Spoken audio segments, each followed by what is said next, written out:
மகாபாரத காலத்திலே இருந்திருக்கு 10,000 ஆண்டுகளுக்கு முன்னாடியே. அப்போ அதில் என்னென்னு பார்த்தா தாத்பரியம், அந்த தேரில் அர்ஜுனனுடைய தேரில் கொடியில் வந்து ஆஞ்சநேயர் வந்து ஆவாகனத்தில் இருக்கார். ஆஞ்சநேயர் யார்? ராமபக்தர். ராமர் யார்? மகாவிஷ்ணு. கிருஷ்ணர் யார்? அவரும் மகாவிஷ்ணு தான். அப்போது மகாவிஷ்ணு இருக்கிறதுனால அந்த ஆஞ்சநேயர் வந்து அவர் தேரில் இருக்கிற வரைக்கும் அவர் கிளம்ப மாட்டார்.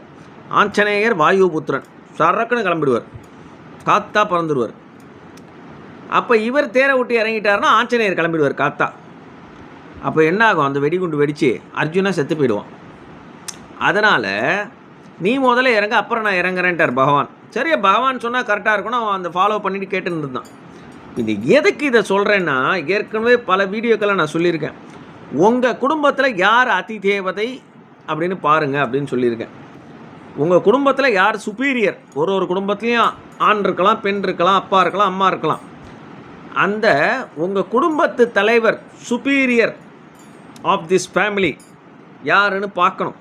ஒரு குடும்பத்துலேயும் அவர்கள் மனம் கோணாமல் நடந்தால் தான் நீங்கள் நல்லா இருக்க முடியும்.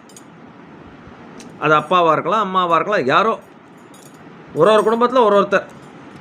அப்போ நீங்கள் எந்த சமயத்தில் அவர் மனம் கோணரா மாதிரி நீங்கள் நடந்துட்டாலும்